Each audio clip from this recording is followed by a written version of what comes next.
Привет, мобильные геймеры! Вы как всегда на канале MbalGamer, и в данном видеоролике я расскажу все последние новости по разработке всеми нами любимой и ожидаемой игры War in Arms. А также разработчики попытаются ответить на всеми вами интересующиеся вопросы. Поэтому, если тебе интересно, усаживайся поудобнее и не забудь поставить лайк и подписаться на данный канал, чтобы быть в курсе всех самых интересных игр на Android и iOS. Ну а мы начинаем.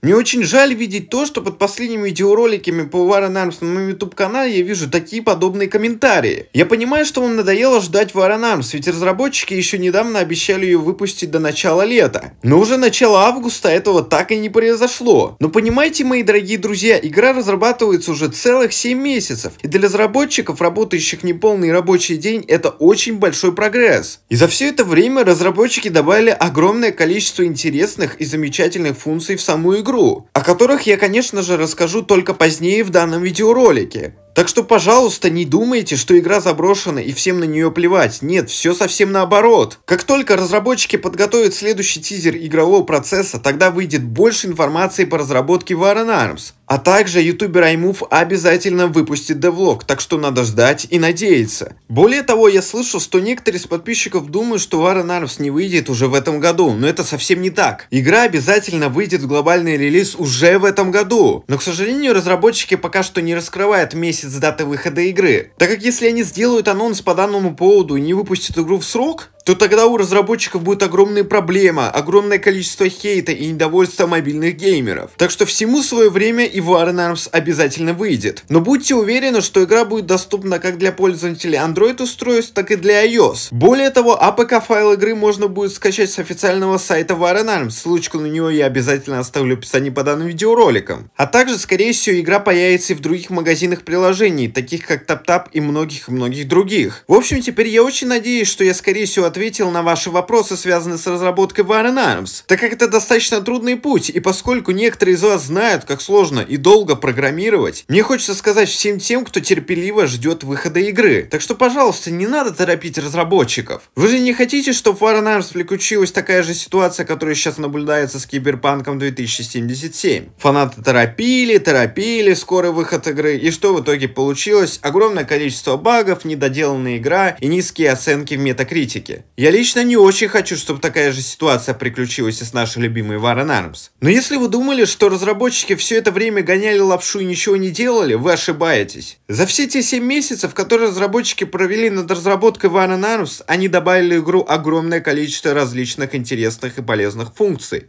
И сейчас для особо недоверчивых я их перечислю. Но в конце видеоролика я расскажу вам последние новости по разработке War in Arms. То, что совсем недавно разработчики показали в своем официальном Discord сервере. Так вот, в игру добавили новая анимация от третьего лица, новая анимация от первого лица, огромное количество нового оружия, а также прицелы с красной точкой. Новые базовые механики, такие как забаррикадирование дверей, стен, взрывы стен, разрушение стен и лазание через сломанные стены. Также теперь в War in Arms доступно использование дронов в качестве атакующих. Вы также можете использовать камеры, когда вы играете за защитников, которые расположены по периметру вокруг всей карты. В общем, все те же функции были доступны всеми нами известной и умершей Area 2. Теперь же добавлены все точки возрождения атакующих и защитников на карте Оазис. Более того, теперь бомба будет появляться в различных частях карты, чтобы разнообразить сам геймплей и сделать его более интересным и увлекательным. Теперь же, как в Area 2, если вы защитником покинете здание, вы увидите метку, что вас заметили. Ну а также добавлен красный барьер на все двери и окна, чтобы защитники не могли выйти из здания на этапе подготовки. Также разработчики War in Arms поработали над метательными оружиями. А именно добавлена C4, добавлена система ударных гранат, в настоящее время моделирующая ударная граната для добавления в игру. Наконец-таки разработчики доработали HUD, и теперь он полностью функционален на мобильных устройствах. Кроме этого, в игру добавлен экран выбора экипировки, а также добавлен экран выбора атакующего или за защитника. Но самое крутое то, что совсем недавно добавлен кинематографический экран при полете на карту. И на экране вы будете видеть анимацию прилета самолета, или скорее всего, вероятно, вертолета. Это все все-таки как-никак тактический шутер в стиле Area 2 и Rainbow Six Siege, так что я это видел и мне это очень даже понравилось. Посмотрим, как эту анимацию доработают до первого открытого бета-теста War in Arms.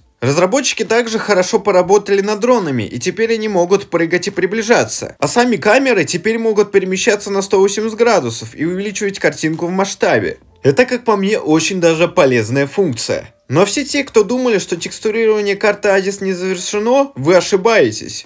Интерьер и экстерьер карты Азис практически завершен текстурами. Также завершено большинство моделей окружения, а также доработано и завершено освещение на самой карте. Если честно, мне уже с нетерпением хочется поиграть в War in Arms. Так как, согласитесь, список изменений достаточно внушительный. А это означает только одно, что скоро нас ждет открытый бета-тест в War in Arms. Но не забываем то, что скоро в игре появятся новые оперативники, о которых расскажут на своем официальном Discord-сервере, а также ютубер Айму в своих следующих девлогах по игре. Так что скоро нас ждет очень много интересной информации по разработке War in Arms. Ну а для всех тех, у кого достаточно мощный Android или iOS устройство, у меня есть очень хорошие новости. В открытом бета-тесте игры она будет поддерживать 60 кадров в секунду, а после глобального релиза War in Arms разработчики постараются поднять значение до 120 кадров. А это наверняка означает только одно, что нас ждет супер плавный и гладкий геймплей. Конечно, на данный момент в игре есть намного больше внутренних систем, а также текущих систем, которые были исправлены или обновлены. Так что по понятным причинам разработчики не хотят нас утомлять данной информацией, так как она попросту непонятна для простых мобильных геймеров, и больше именно предназначена для программистов и людей, связанных с разработкой War in Arms. Так что ждем больше подробностей в следующем девлоге от iMove. И хоть с момента последнего видеоролика по War in Arms прошло уже более недели, разработчики как-то неохотно делились новой информацией. Могу лишь на данный момент поделиться той информацией, связанной с оружиями, которые были добавлены или которые в будущем будут добавлены в War in Arms. Можете поставить данный видеоролик на паузу и внимательно изучить весь этот список. Попросту как-то не хочется очень задерживать вас и просто так увеличивать длину данного видеоролика. Теперь же совсем недавно разработчики в своем официальном Discord-сервере показали, как работает обратная кинематика вашего оперативника. И главное, что анимации этого оперативника выглядят достаточно плавными и сбалансированными. Просьба не смотреть на оружие, так как оно специально не текстурировано. Данная запись разработчиков показывает, как работает анимация в самой War in Arms, и не более. Так что не стоит хейтить и писать гневные комментарии по данному поводу. Так что я очень надеюсь, что данный видеоролик помог вам ответить на всеми вами интересующиеся вопросы по разработке War in Arms. Но если у вас остались какие-то интересные вопросы, то обязательно напишите в комментариях под данным видеороликом. Я попытаюсь узнать какую-то дополнительную информацию у самих разработчиков и ответить вам. Но на этом, к сожалению, данный видеоролик подошел к концу. Сегодня с вами, как всегда, был ваш любимый Валгеймер. Не болейте, играйте только хорошие игры. Пока-пока и увидимся в следующих видеороликах